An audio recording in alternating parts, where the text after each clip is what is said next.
Assalamualaikum warahmatullahi wabarakatuh, kawan-kawan. Di kesempatan ini saya akan menyampaikan tentang manajemen kualitas proyek. Sejatinya terkait tentang manajemen kualitas, kawan-kawan sudah pernah mengenalnya dua kali. Yang pertama di mata kuliah proses perangkat lunak semester 3. Mungkin ada yang sempat terlupa ya, tapi coba disegarkan kembali memorinya. Yang kedua kaitannya dengan mata kuliah penjaminan mutu perangkat lunak. Ada yang meningkatnya PMPL, ada yang meningkatnya jamu PL. Intinya di mata kuliah tersebut, kawan-kawan sudah kenal lebih dalam tentang apa itu kualitas, bagaimana konteks kualitas dalam software, dan tentunya bagaimana tools-tools yang ada itu bisa digunakan untuk mengelola kualitas atau mengelola mutu perangkat lunak. Nah, yang sudah kawan-kawan pelajari di mata kuliah tersebut, sekarang kita kembangkan dalam konteks yang namanya proyek. Nah, kalau kawan-kawan lihat di paparan ini, bagian paling bawah di situ sudah muncul clue apa yang akan kita pelajari.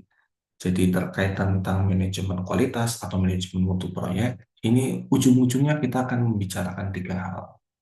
Bagaimana kita membuat rencana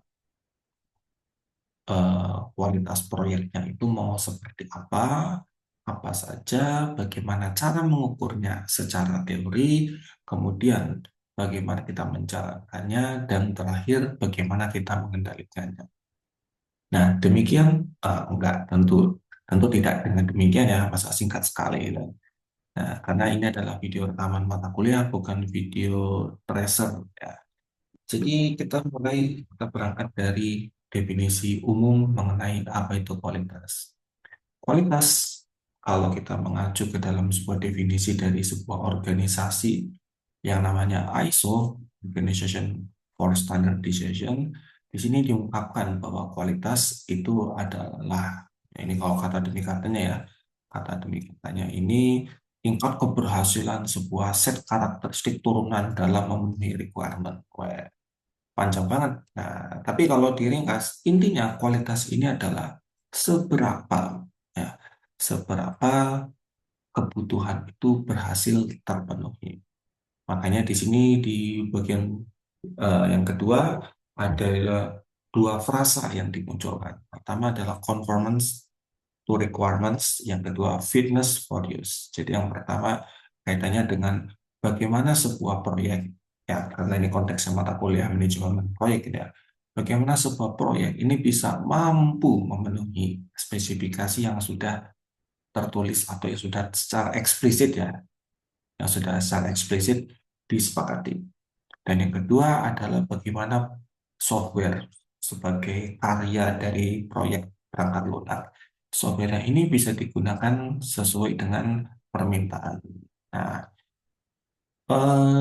definisi ini menarik kawan-kawan. Jadi kalau kita lihat conformance to requirements serta fitness for use, ini menjadi sebuah apa ya, menjadi dua jargon yang ditekankan dalam memaknai yang namanya kualitas.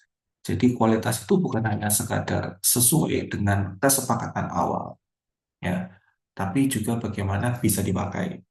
Ini ada hal yang cukup unik karena biasanya ketika kawan-kawan mengembangkan sebuah software, bisa jadi kawan-kawan kesepakatan pengembangan softwarenya itu tidak melibatkan pengguna. Sebagai contoh, kawan-kawan dapat kesempatan untuk mengembangkan aplikasi, misalkan aplikasi beasiswa. Deal proyek mengembangkan aplikasi beasiswa ini kan antara kawan-kawan dengan, misalkan dengan Direktorat Kemahasiswaan Universitas Telkom. Nah, tapi penggunanya kan bukan hanya Direktorat Kemahasiswaan, tapi juga dari kalangan mahasiswa atau mungkin calon mahasiswa yang ingin mendaftar di Universitas Telkom. Jadi kualitas sebuah produk hasil proyek software itu tidak hanya dilihat dari sisi software tersebut sudah sesuai dengan permintaan tidak, tapi beneran bisa dipakai atau tidak. Dan ini juga menjadi suatu hal yang menarik juga bahwa ternyata kalau mengacu ke definisi ini kawan-kawan, kita harus menyadari bahwa tidak semua proyek yang selesai sudah uang, katakanlah uangnya udah cair gitu ya, itu dikatakan berkualitas. Karena ternyata bisa saja kita mengembangkan sebuah software, software yang sudah jadi, tapi kalau kita membicarakan fitness for use, ternyata meskipun proyeknya sudah selesai, semua sudah happy, ternyata software tidak dipakai. Ini juga menandakan bahwa ternyata tidak semua proyek itu, tanda kutip ya, mencapai kualitas. Gitu. Nah, sebelum ke arah software-nya, kita bicarakan dulu yang namanya aspek-aspek dalam proyek IT. Ya, karena proyek IT di dalam proyek IT salah satu yang paling spesifik itu adalah proyek perangkat lunak ya. Ada beberapa aspek yang bisa kita lihat untuk mengetahui apakah software atau perangkat lunak tersebut sudah memenuhi target kualitas. Di sini ada functionality, feature, system output, performance, reliability, serta maintainability. Nah, ini kalau kawan-kawan cermati, istilah-istilah ini saya yakin kawan-kawan di mata kuliah penjaminan mutu sudah pernah kenal. Bahkan di mata kuliah rekayasa kebutuhan perangkat lunak, ini istilah-istilah yang sering muncul. Nah, istilah-istilah ini, ya, kalau kita kaitkan dengan mata kuliah penjaminan mutu, nah, istilah-istilah ini akan banyak kawan-kawan temui ketika kawan-kawan menyinggung sebuah standar mutu yang terkait dengan pengembangan perangkat lunak, terutama produknya ya, yaitu yang namanya ISO IEC 25010-2023. Nah, saya menanyakan ini sebagai apa ya, sifatnya hanya edukasi. Saya tidak ada tendensi promosi sama sekali. Apa yang bisa kita pelajari dari ISO ini? Pertama, ini dokumennya aksesnya lumayan terbatas ya.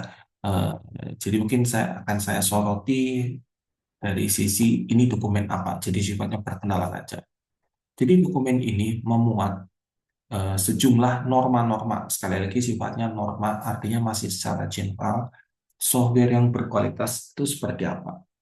Nah, di sini kan disinggung nih software yang berkualitas dari si requirement maupun evaluation.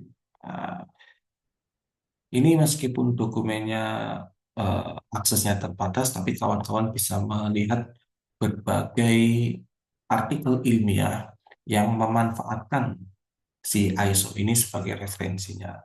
Contohnya ini ada artikel,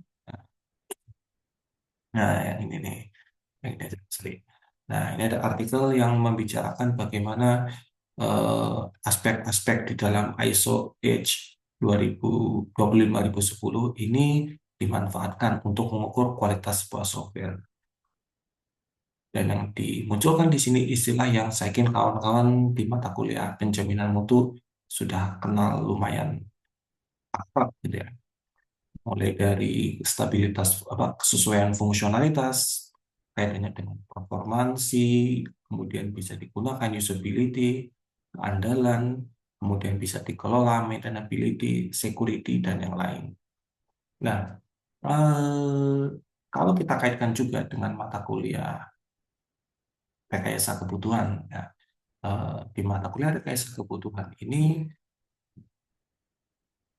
standar-standar mutu atau bukan standar atribut-atribut mutu yang disebutkan di sini ini kan biasanya terbagi menjadi dua. Yang warna jingga ini yang kita kenal sebagai functional requirement. Sedangkan warna lainnya ini yang biasanya dimasukkan ke dalam kategori non-functional requirement.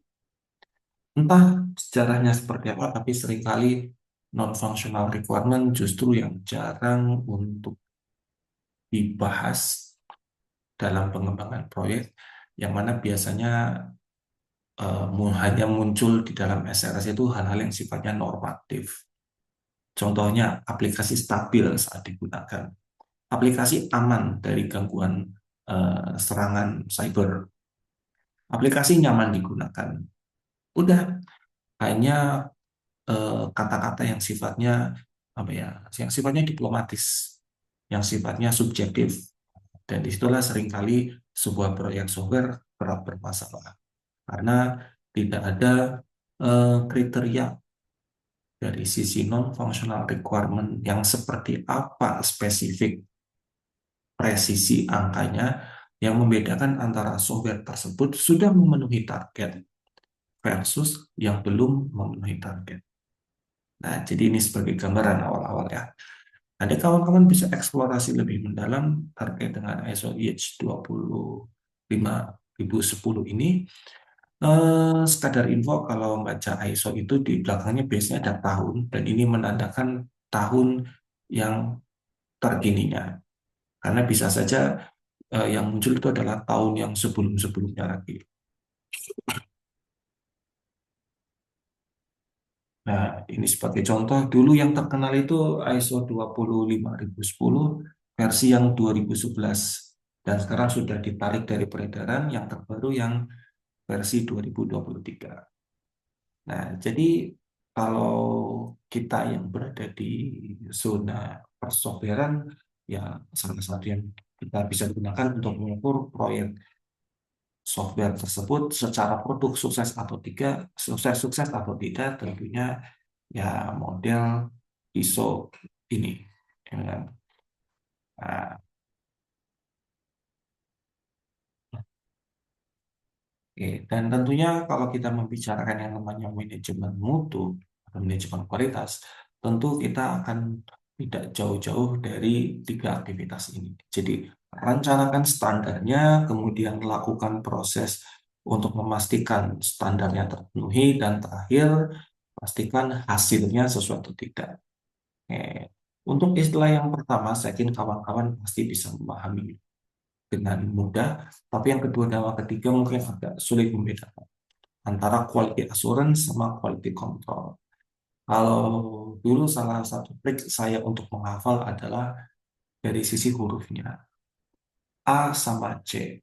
Ini penjelasan yang sangat tidak ilmiah ya kawan-kawan. Quality assurance A. A itu kan awal, kan huruf awal. A lebih dulu daripada C. Artinya, namanya quality assurance itu sesuatu yang memang sudah dilakukan dari awal. Ya, kalau kawan-kawan mengerjakan proyek software yang berarti dari ketika sudah mulai ribut-ribut eh, apa namanya requirement-nya seperti apa, apakah requirement-nya ini layak untuk digunakan, kemudian misalkan muncul sejumlah katakanlah sejumlah requirement di dalam SRS, maka akan dipastikan requirement-nya betul atau tidak. Kemudian ketika programmer melakukan proses coding, dipantau apakah proses codingnya sudah sesuai atau belum, apakah rambu-rambu Scrum-nya terpenuhi atau tidak. Itu quality assurance. Sedangkan quality control, nah, kebetulan huruf A itu kan setelah huruf C itu setelah A. Berarti saya menghafalkannya quality control ya berarti di bagian terakhiran. Apakah proyek yang kita rencanakan ini sudah sesuai dengan bisa dibilang produk yang diharapkan sesuai dengan rencana yang di awal atau tidak gitu. Jadi bisa dibilang quality control ini sebelum rilis. Nah, ini ilustrasinya dan kalau kawan-kawan cermati di situ juga sudah diungkapkan sejumlah output atau hasil artefak pekerjaan kalau kawan-kawan mengerjakan baik plan quality management, perform quality assurance, sampai dengan perform quality control. Oke, definisinya nanti kawan-kawan bisa simak sendiri di paparannya. Paparannya kalau kawan-kawan bandingkan dengan prodi lain mungkin RPL relatif ringkas karena memang kita lebih mengutamakan biar kawan-kawan ada kesempatan untuk mendapatkan penjelasan dari stok-stok cerita para dosen-dosen. Kebetulan 4 dosen yang mengajar kawan-kawan ini juga alhamdulillah sih kami punya pengalaman yang bisa dipertanggungjawabkan lah dalam menceritakan manajemen proyek. Nah, terkait dengan quality planning, di sini ada hal yang unik. Ya. Penting untuk mencegah kegagalan. Padahal baru rencana. Ini kan ada hal yang agak memantik perhatian. Mencegah. Padahal baru perencanaan. Gitu. Jadi memang dalam quality planning ini faktor pengalaman dari proyek-proyek sebelumnya. yang mungkin kita alami sendiri atau orang lain alami, itu yang akan menjadi modal ketika kawan-kawan memulai sebuah proyek. Contoh, di kesempatan ini saya tidak bisa menceritakan studi kasusnya, ada sebuah proyek. Ya. Waktu itu proyeknya ini kebetulan eh, ada komunikasi yang kurang baik antara tim leadernya dengan kliennya. Nah, di kemudian hari ternyata si klien ini dan si project leader ini ketemu. Nah, di situ kan tentu ada rasa canggung, ada rasa apa ya, rasa aduh, waktu itu kan kita sempat gagal ya ngerjain proyek bareng. Nah, tapi dari situ kan kita bisa dapat pelajaran. Oke, kayaknya kalau saya berhadapan dengan dia bakal crash nih, sama-sama keras. Maka strateginya misalkan eh, untuk komunikasi dengan orang tersebut, dengan si klien, maka si tim leader menggunakan misalkan asistennya sebagai proxy atau mungkin langsung ke project manajernya. Gitu. Dan sifat yang ada di quality planning ini di mana-mana memang ujung-ujungnya adalah mencegah. Kenapa mencegah? Ya kan baru rencana, belum eksekusi. Logikanya kalau sudah eksekusi kan ya mungkin ada yang berhasil dicegah, mungkin ada yang masih kebobolan. Nah, disitulah yang namanya quality assurance dan juga yang nantinya quality control dilakukan. Di mana baik quality assurance maupun quality control nanti mereka akan melakukan kalau yang di planning itu tindakan preventif pencegahan, maka di quality assurance dan juga di quality control yang dilakukan adalah hal-hal yang sifatnya satu, eh, detection, artinya mencegah beneran terjadi nggak ya. Jadi cari tahu dulu. Yang kedua, tindakan korektif. Nah, saya ambil contoh, walaupun benar saya tidak bisa menyebutkan proyeknya maupun studi kasusnya ya, mau termasuk kliennya. Jadi waktu itu kejadiannya adalah eh, kami sudah merencanakan bahwa yang namanya pengembangan perangkat lunak itu apa namanya harus yang aman. Nah, biar aman kami melakukan autentikasi ini itu. Nah, kemudian muncul sebuah isu, ada bugs. Bugsnya ini adalah tiba-tiba muncul ada username. Username itu kan eh, dalam database kelihatan namanya kan. Namanya mencurigakan gitu. Yang jadi pertanyaan kan, kok bisa-bisanya ada username yang namanya mencurigakan, jadi mengandung sekian tanda baca, kok bisa lolos? Padahal kita sudah pasang apa namanya itu, eh, ketika orang mengisikan nama itu bakal dicek mengandung tanda baca atau tidak. Jika mengandung tanda baca akan diblokir pendaftarannya, disuruh memperbaiki. Tapi kok di sistem mencatat ada yang namanya mengandung tanda baca. Nah, berarti kan sistem pendeteksinya ada yang mengalami kebobolan gitu. Dan kita harus memperbaiki, kita harus mengecek ini beneran pengguna yang entah error seperti apa, ataukah gangguan dari orang yang memang berencana buruk. Gitu. Jadi quality assurance serta nanti di quality control ini memang salah satu titik tekannya adalah bagaimana bisa melakukan hal-hal yang sifatnya bukan hanya mencegah, tapi ya mengantisipasi dampak yang terjadi. Gitu. Saya ambil contoh lagi, kalau ini tidak terkait codingannya ya, tapi terkait dengan eh, upaya memenuhi kontrak. Misalkan muncul sebuah klausul bahwa kalau proyek ini telat 1 hari, maka akan ada potongan diskon sebesar 1% dari nilai proyek. Nah, ketika yang namanya quality planning, di situ kan harusnya sudah diungkapkan bahwa target kualitas yang dicapai adalah penyampaian progres on time. Bagaimana caranya penyampaian progres bisa on time? Ya, untuk mencegah hal-hal yang tidak diinginkan itu di quality planning. Jadi misalkan rapat secara rutin, kemudian project leader diberikan akses untuk melihat produk yang sedang dikembangkan. Nah, itu yang sifatnya mencegah di awal. Nah, nanti pada saat quality assurance, ya, jadi praktik-praktik yang ada di dalam pencegahan itu kan dilaksanakan tuh dalam realisasi. Nah, nanti quality assurance ini fokusnya adalah mengecek terjadi yang tidak diharapkan tidak atas praktik-praktik yang sifatnya mencegah tadi. Misalkan rencana pencegahannya adalah rapat tim secara rutin. Nah, nanti quality assurance bakal mengecek rapat secara rutinnya terlaksana atau tidak. Nah, jika tidak, ini tanda-tanda nggak beres nih. Ya. Nah, misalkan contoh yang lain, untuk mencegah terjadinya proyek mulur, misalkan dilakukan penambahan orang. Sedari awal proyek yang tadinya diperkirakan 4 orang, ya udahlah sekalian kita libatkan 6 orang. Nah, nanti quality assurance salah satu aktivitasnya adalah mengecek apakah 6 orang ini memang mendapatkan beban yang proporsional dan kerja mereka berhasil membuat proyek menuju on time atau tidak. Nah, ini ada sejumlah alat bantu yang nanti kawan-kawan bisa gunakan untuk memastikan kualitas proyek.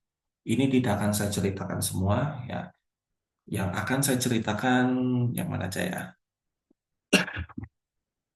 Yang ini dulu deh. Yang ini kan relatif gampang. Bukan gampang ya, maaf. Saya ralat kata-kata saya. Yang ini sudah pasti mahasiswa RPL wajib kenal. Meskipun nanti kawan-kawan bakal kenalannya di semester 6. Semester 6 nanti kawan-kawan akan belajar yang namanya mata kuliah pengujian perangkat lunak. Di situ setiap software mulai dari codingan sampai tampak depannya software bakal dilakukan pengujian. Mulai diuji oleh si programmer sampai dengan diuji oleh pengguna real. Tujuannya adalah untuk memastikan apakah software satu sesuai dengan rencana yang ada di SRS atau tidak. Yang kedua, sudah layak digunakan atau tidak. Ya. Sebagai contoh misalkan, ya kalau ngacu dari desain sih udah cocok gitu kan. Tapi kok orang masih bingung pakai gitu kan. Berarti kan ada sesuatu yang seharusnya masih bisa diimprovisasi. Sebelum softwarenya dibiarkan beredar, nanti orang malah mengalami kesulitan.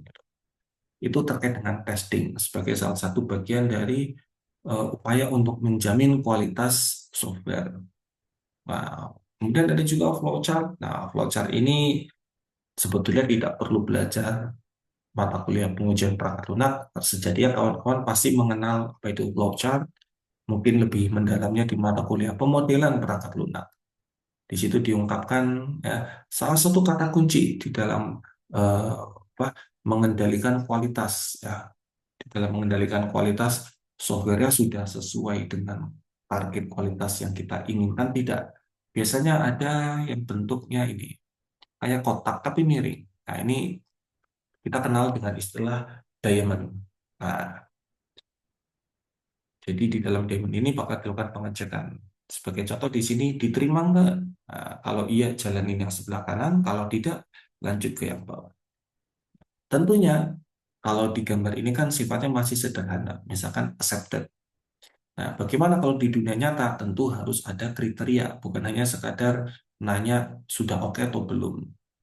Kriteria apa yang dipakai? Kalau kawan-kawan masih ingat di mata kuliah pengalaman pengguna, ada yang namanya SUS, ya, System Usability Scale. Jadi melakukan pengujian usability menggunakan sejumlah skenario termasuk sejumlah kuesioner yang kuantitatif. Nah, nanti kita ngasih rating di kuesioner tersebut. Nah, jadi kalau skor SUS-nya mencapai level tertentu, software bisa dikategorikan baik. Tapi kalau mendapatkan nilai di bawah angka tertentu, software dikatakan usability-nya masih jelek. Nah, jadi bukan hanya sekadar accepted, tapi harus ada kriterianya. Dan kriterianya harus yang sifatnya bisa distinct, membedakan antara yang yes ataupun yang no. Ya. Nah, kemudian yang berikutnya contoh checklist. Apa maksud dari checklist ini mirip dengan check sheet? Jadi salah satu kata kuncinya adalah baik check sheet maupun checklist, eh, organisasi itu akan melakukan pendataan. Ya, organisasi melakukan pendataan proyek yang dikembangkan. Ini seringkali mengalami error di sebelah mana. Sebagai contoh kawan-kawan, ini walaupun ilustrasinya tidak mengacu ke pengalaman pribadi saya, tapi saya mengalami hal yang mirip. Jadi waktu itu saya diajak ngobrol sama project manager saya. Waktu itu saya sebagai team leader di dalam sebuah proyek pengembangan software. Tim leader saya nanya ke saya, Mas Yfe, sadar nggak Pak X? Nah, jadi ada orang kita sebut aja X. Si Pak X ini selalu saja ngomel-ngomel. Setiap hari Senin. Nah, dia langsung si apa project manager saya langsung nunjukin, lihat nih Pak X Senin ini komplain nih, "Oh, aplikasinya gini gini gini gini gini." Nah, dia nunjukin lagi di scroll WhatsApp-nya 1 pekan sebelumnya persis hari Senin, ternyata Bapak itu si X itu memang ngomel-ngomel juga, dan selalu ngomel-ngomelnya itu di hari Senin sore. Nah, ada apa di hari Senin sore? Karena kalau orang ngomel-ngomel kan berarti ada sesuatu yang tidak beres gitu kan. Ternyata setelah diselidiki, kenapa dia itu selalu ngomel-ngomel hari Senin sore? Karena kalau Senin pagi sampai Senin siang itu ada ketemuan dengan bosnya. Dan di dalam momen ketemu dengan bosnya ini, si Pak X ini dia bakal menceritakan kendala-kendala yang dihadapi. Karena kendalanya itu banyak terkait dengan software yang digunakan, maka dia kesal. Karena itulah selesai rapat dia, ya kalau istilah Jawa, ya misu-misu gitu kan. Hal ini bisa kita ketahui dari mana? Ya dari pola gitu kan. Atau contoh yang lain. Eh, saya tidak bisa menayangkannya, tapi kawan-kawan mohon dibayangkan secara mandiri. Ada sebuah Excel yang mencatat hari ini ada error atau laporan bugs apa. Nah, hari ini mulai dari pagi sampai sore, kemudian besok mulai pagi sampai sore, dan seterusnya. Kan data yang kita dapatkan pasti mungkin saja ada pola di dalam. Sebagai contoh waktu itu kasusnya adalah gini, eh, ini dalam proyek yang lainnya. Jadi kami ngembangin software untuk pendaftaran siswa, pendaftaran mahasiswa. Nah, ternyata ada kasusnya itu ada data yang secara konsisten berubah. Tadinya tidak konsisten, tadinya agak random. Jadi tiba-tiba ada yang jenis kelaminnya berubah, jenis kelaminnya berubah. Masa jenis kelamin berubah sih, kok bisa gitu ya. Nah, kemudian kami coba kumpulkan. Tadinya kami mengira oh mungkin hanya faktor apes lah gitu. Tapi kok laporan itu muncul. Nah, langsung kami lakukan investigasi, kami cek mereka yang jenis kelaminnya berubah ini kenapa. Nah, ternyata setelah dicocokkan penyebabnya simpel. Jadi mereka yang daftar sebagai mahasiswa, pilihan satu dan pilihan duanya itu sama. Nanti kalau mereka lulus, itu jenis kelaminnya bakal bergeser. Nah, tentu masih menjadi misteri gitu kan. Codingan apa yang menggeser jenis kelamin gitu kan. Tapi itu sebagai ilustrasi bahwa ketika kita menangani bugs di dalam sebuah proyek software, ya kita harus melihat pola yang terjadi. Bugs itu kan defect gitu kan. Defectnya tuh ngumpulnya bentuknya polanya di mana. Ini contoh yang lain, eh, misalkan ini, eh, kalau nggak saya ada contoh yang lain, misalkan pabrik sepatu. Pabrik sepatunya ini kan biasanya kalau pabrik sepatu kan mencetak per komponen kan, ada yang bikin talinya, ada yang bikin solnya, ada yang bikin apa eh, punggung sepatunya macam-macam. Nah, tentunya seringkali mungkin ada produk yang cacat yang tidak bisa digunakan. Nah, kalau organisasi itu jeli, pasti bakal diukur. Emang yang sering rusak itu komponen apa sih? Komponen yang sering rusak itulah yang harus diinvestigasi. Kenapa secara statistik sering terjadi masalah di sini? Nah, kalau kawan-kawan di mata kuliah pemodelan perangkat lunak sudah belajar aplikasi seperti Bijagi, kemudian Archimedes dan seterusnya, mungkin di situ kawan-kawan ada kesempatan untuk membuktikan bagaimana sebuah software itu bisa mensimulasikan ketika ada 10 orang yang ditangani butuh waktu berapa lama. Nah, beberapa software seperti Bizagi memungkinkan hal seperti itu. Jadi pemodelannya tidak terbatas pada aspek visual, tapi aspek validitas kinerja. Nah, eh, tadi kalau kita kembali ke awal, ya ada kata-kata ini memenuhi spesifikasi yang tertulis. Nah, biar tidak ini ya kawan-kawan, biar tidak omdo, ini akan saya tayangkan contoh sebuah software yang rencananya dibangun di tahun 2022. Jadi ada aplikasi, nah di sini aplikasinya itu di sini kan muncul sejumlah item-item penjelasan kan. Nah, nanti ada item yang menceritakan targetnya software tersebut apa namanya memuat kemampuan apa. Nah, di sini dia tidak bilang kualitas, dia tidak bilang mutu, tapi yang dia singgung adalah harus memenuhi spesifikasi teknis. Ini kan berarti ya meet the requirements gitu kan. Walaupun di sini bilangnya spesifikasi teknis, bukan kebutuhan, tapi dalam kasus ini bisa kita padankan.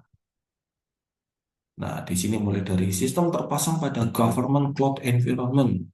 Yang nomor satu panjang, makanya saya baca yang pendek-pendek aja.